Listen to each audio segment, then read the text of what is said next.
Maintenant, nous allons voir comment reconnaître rapidement une arnaque aux crypto-monnaies sur Internet. Dans le monde de la crypto-monnaie, malheureusement, lorsqu'on arrive, on peut facilement être attiré par des gains faciles. Des personnes mal intentionnées vont vous promettre de gagner rapidement de l'argent sur des projets fictifs. Ce sont des scams, c'est-à-dire des projets créés spécialement pour vous voler votre argent. Vous pensez investir sur un vrai projet alors qu'il s'agit en effet d'un faux projet fait pour vous piéger.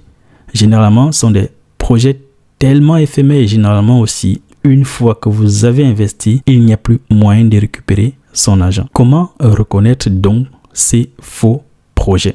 Premièrement, tout projet où l'on vous promet un rendement garanti doit vous faire réfléchir. Il n'y a jamais de rendement garanti. La plupart des projets d'arnaque commencent sur Facebook. Par exemple, vous avez une campagne publicitaire pour le projet Amazon Token. Donc, cette publicité, on le voit très souvent sur Facebook. La promotion de Amazon Token. Il y a quelqu'un qui m'a informé à l'instant aussi que même Amazon a créé un token et que sur Facebook, il y a un lien pour participer à la vente privée du token. Je dis, what? C'est forcément un scam. Et lui, il me dit, non, c'est vraiment Amazon car sinon, Facebook allait bloquer s'il s'agissait d'une arnaque. J'ai dit ok et je demande juste à Google ce qu'il en pense et voici ce que je peux trouver. Donc prenez juste le nom du projet, mettez sur un moteur de recherche. Donc là, dans mon cas, j'ai pris Facebook Amazon Token et qu'est-ce que vous allez voir? Donc il vous suffit juste de faire 2 clics, juste pour vous montrer qu'en 2-3 clics, vous allez vite savoir si vous avez affaire à un vrai projet crypto ou alors à une vraie arnaque. Et comme vous pouvez voir, la recherche me produit des résultats et dans les résultats, j'ai le mot scam qui revient plusieurs fois. Donc, il s'agit bien d'une arnaque. Si vous voyez un projet Amazon Token, c'est une arnaque. Demandez à un moteur de recherche et vous allez voir qu'il y en a qui ont déjà commenté sur le sujet et c'est bel et bien une arnaque crypto. Comment reconnaître un phishing? Un phishing, c'est une tentative. On essaye de vous voler des informations en vous envoyant un email. Donc, comment reconnaître un phishing?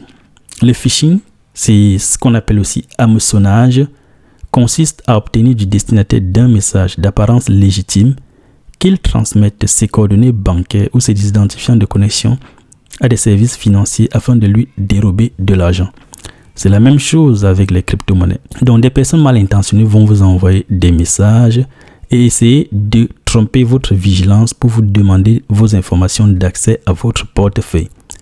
Comme nous avons déjà dit, si vous avez activé le code anti-hameçonnage, alors vous devez juste vérifier à chaque fois si le message que vous recevez contient bien votre code anti-phishing. Comment vous protéger contre le phishing?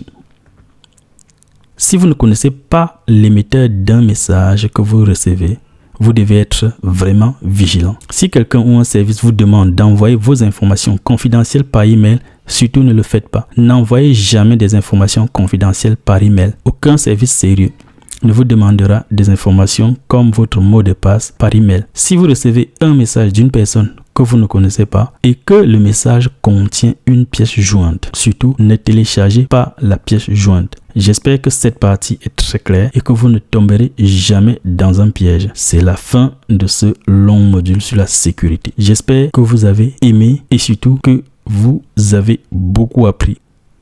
Voilà, c'était la fin du module sur la sécurité. Là, nous avons vu la partie théorique. Nous verrons dans les tutoriels concrètement comment est-ce qu'on met ça en œuvre, où est-ce qu'on clique, parce que c'est ça que vous voulez, où est-ce qu'on clique pour les mettre en pratique sur nos portefeuilles. Rendez-vous dans le module 8 qui concerne les outils dont vous aurez besoin pour votre succès. À bientôt dans la prochaine vidéo.